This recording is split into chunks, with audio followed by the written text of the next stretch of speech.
మావా ఇక్కడ ఒక విషయం మనం గుర్తించాలి, గమనించాలి. 18 ఇయర్స్ ఐపీఎల్ సీజన్స్ అయిపోయినాయి. ఇది 19th సీజన్. ఇన్ని సీజన్స్లో ప్రతిసారి డిఫరెంట్ టీం విన్ అవుతూ వచ్చింది. కన్సిక్యూటివ్గా వరుసగా గెలిచిన టీమ్స్ కన్సిక్యూటివ్గా మీన్స్ అదే ఐదు కప్పులు గెలిచిన టీము ముంబై అండ్ చెన్నై. మూడు సార్లు గెలిచింది కోల్కతా. హైదరాబాద్ 2 సార్లు గెలిచింది. అదే డెక్కన్ చార్జర్స్గా ఉన్నప్పుడు ఒకసారి, నార్మల్గా ఒకసారి, 2 సార్లు గెలిచింది.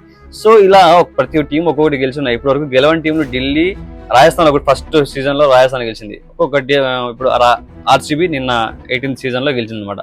చాలా టైం పట్టింది ఒక్కొక్క టీంకి. టైం ఎప్పుడు ఒకేలా ఉండదు, చేంజ్ అవుతూ ఉంటది. చెన్నై టీం ఎంత స్ట్రాంగ్ ఉండే, ఇప్పుడు చెన్నై టీం ఎట్లా ఆడుతుంది, ఎట్లా అయిపోయింది అసలు టీం. అసలు అది ఆర్సీబీ ఒకప్పుడు బౌలింగ్ లేకుండే, బ్యాటింగ్ ఎంత ఆడినా కూడా బౌలింగ్ సరిగ్గా లేకపోవడం వల్ల ఫెయిల్ అయిపోయేది, ఓడిపోయేది, ఫైనల్కి వచ్చినా గెలవకపోయేది. చాలా రకాలుగా ఫెయిల్యూర్స్ చూసాం. ఇన్ని ఫెయిల్యూర్స్ చూసి కూడా ఆర్సీబీ ఫ్యాన్స్ తట్టుకున్నారు. సో మీకు కూడా కష్టకాలం తట్టుకోవాల్సిందే, తప్పదు మరి.